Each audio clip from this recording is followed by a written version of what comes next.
Hello, everyone. Welcome back to today's story. In this episode, everything changes when Diep finally finds the courage to confront Mr. Sun, James's powerful father, face to face.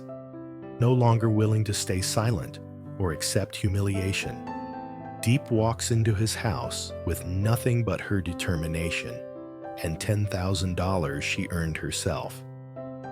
What begins as a tense conversation quickly turns into a bold declaration of independence. Will this fearless stand be enough to shake a man who has always controlled his son's future from the shadows? Stay with us until the end to witness how one brave moment sets the stage for an entirely new chapter. And don't forget to subscribe to help us reach 10,000 subscribers. Your support means the world to us. Diep stands in front of Mr. Sun's house long enough for the guard to glance at her twice. The building rises behind the iron gate, cold and imposing, every detail screaming wealth and control. She tightens her grip on her bag, feeling the weight inside it press against her wrist. $10,000. Every cent she earned herself. Tonight, that money is not just cash. It's her voice. She finally steps forward and announces herself. Moments later, she's led into the living room. The space is wide and immaculate, furnished with expensive pieces that feel more like displays than something meant to be lived in. Mr. Sun sits at the long table, already waiting, his posture relaxed but authoritative. He doesn't stand. He doesn't greet her. His eyes sweep over her briefly, like a businessman assessing a weak proposal before rejecting it. Diep doesn't wait for permission. She walks straight to the chair across from him and sits down. "I came to talk," she says, breaking the silence. Her voice is calm, but her chest is tight. "About James." Mr. Sun lets out a slow breath, clearly unimpressed. "There's nothing left to talk about," he replies. "You already know my answer." "You sent him abroad without warning," Diep says. "You blocked his return. You cut off every path back home. That wasn't a discussion. That was control." Mr. Sun's lips curve into a faint, dismissive smile. "I did what was necessary. James comes from a family with standards, responsibilities, a future. And I don't fit into that future," Diep responds. He looks at her directly now. "You don't." The bluntness stings, but Diep doesn't flinch. "Because I'm poor," she says, stating it plainly. "Yes," Mr. Sun replies without hesitation. "Because you have no background, no influence, no financial strength. You bring nothing but emotional burden." Something hot rises in Diep's throat. She takes a breath, steadying herself. "Then let's talk about burden," she says. "You hired people to threaten me. You used money to scare me into silence. You manipulated me into believing I had no choice." Mr. Sun's eyes narrow. "I protected my son. You protected your control," Diep snaps. Her voice sharpens despite herself. "You forced me to promise I would leave him alone, not because it was right, but because I was afraid. Afraid he'd get hurt because of me." She leans forward now, her hands gripping the edge of the table. "I kept that promise. I suffered quietly. I stepped away, even when it broke me. But don't mistake endurance for weakness." Mr. Sun taps his fingers lightly on the table. "You agreed. That should have been the end." "No," Diep says firmly. "It was the beginning of me realizing how cruel power can be when it has no conscience." The room grows heavier with each word. Mr. Sun studies her, as if trying to decide whether she's worth continuing the conversation. "You think love changes reality?" he asks. "Love doesn't build companies. Love doesn't protect family legacy. And money doesn't teach humanity," Diep fires back. "It doesn't teach you how to respect your own son's happiness." Her heart is pounding now, but she refuses to slow down. Years of swallowing her pain spill out, controlled but relentless. "You sit here surrounded by wealth," she continues, "and you call me worthless because I started with nothing. But everything I have, I earned honestly. I didn't step on anyone. I didn't threaten anyone. I didn't destroy lives to feel powerful." Mr. Sun scoffs. Big words for someone who has nothing. Diep straightens. "Then look closely." She opens her bag. The movement is slow, deliberate. She pulls out a thick stack of cash and places it squarely on the table between them. $10,000. The sound echoes sharply in the silent room. "This is my money," Diep says, her voice unwavering. "Not charity, not a loan, not pity. I earned every dollar myself." Mr. Sun looks down at the cash, then back at her, surprise flashing briefly across his face before he masks it. "You think this proves you're equal to us?" he asks coldly. "No," Diep replies. "It proves I don't depend on you, or anyone." She leans forward, eyes burning. "You think I survive by clinging to James? You're wrong. I stand beside him, not behind him." She gestures toward the money. "If I can make 10,000, I can make more. 10 times more, 100 times more. I'm not afraid of work. I'm not afraid of starting from zero." Mr. Sun lets out a short laugh. "This amount is meaningless in my world." "I know," Diep says calmly. "That's why this isn't for your world. It's for mine." She pauses, then adds quietly, "And for Nye." At the mention of the child, the atmosphere shifts slightly. Mr. Sun's expression hardens. "I'm building a future," Diep continues. "Not one filled with luxury, but one filled with dignity.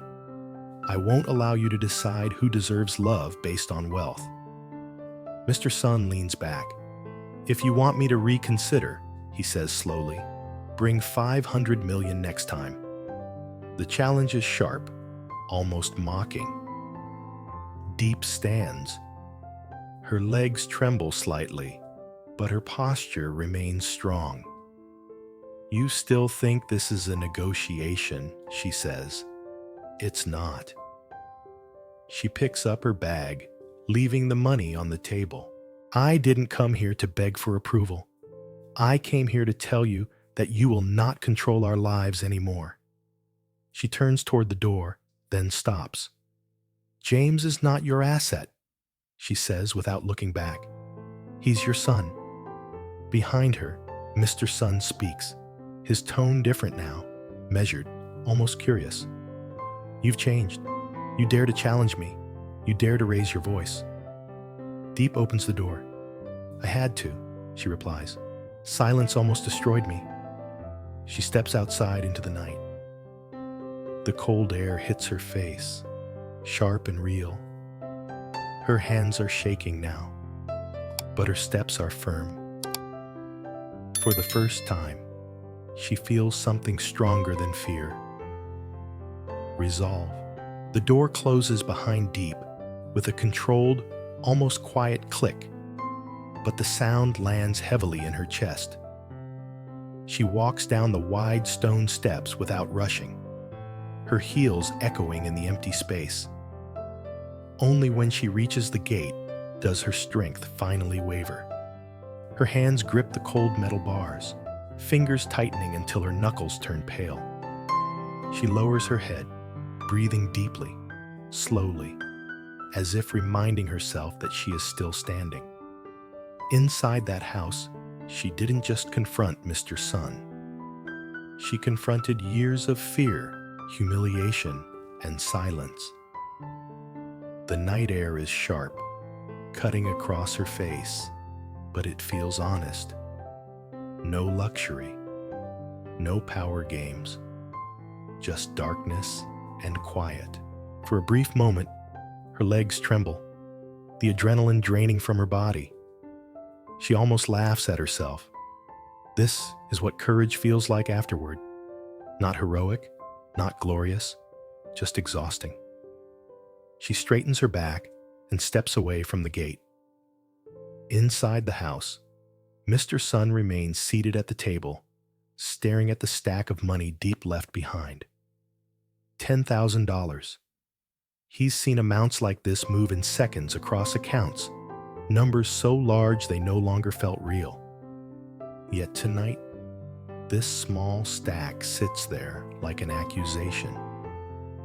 He reaches out, hesitates, then pulls his hand back. His jaw tightens. That girl didn't beg. She didn't cry. She didn't lower her eyes. Instead, she challenged him, openly, boldly, inside his own house. He leans back in his chair, staring at the ceiling. For the first time in years, certainty cracks. He has built his world on control, on the belief that money defines value and obedience ensures order. And yet, a woman with nothing walked in, spoke without fear, and walked out without asking for permission. She's dangerous, he mutters again, more quietly this time. Dangerous because she can't be owned. Outside, Diep walks down the road instead of calling a car. She needs movement, needs distance. Street lights stretch her shadow long and thin across the pavement. Each step feels heavier than the last, but also freer. Her phone vibrates. James. She stops walking. Her chest tightens instantly. Love, relief, anger, exhaustion, all collide at once. She watches the screen light up, then fade. It lights up again. She answers. Diep, James says, his voice tense and rushed. Where are you? I've been calling nonstop. I know, she replies softly. I'm outside. Outside where? He asks. Are you okay? Yes, she says after a brief pause. I'm okay. There's something in her tone that makes him uneasy. What happened? I went to see your father, Diep says calmly. Silence. You... What? James finally breathes out. I met him, she repeats. Alone. James sits up straight, panic flooding his voice. Why didn't you tell me? Did he threaten you again? Did he say anything? James, she interrupts gently. Listen to me. He goes quiet. This time, she continues, he didn't control the conversation. I did. James closes his eyes. He can picture it too clearly. Diep sitting across from his father, refusing to back down. His heart twists with guilt. What did you say to him? He asks quietly. I told him he doesn't get to decide our lives. Diep answers. Not anymore. Her voice isn't angry. It's steady. That scares him more than anything. Are you sure you're okay?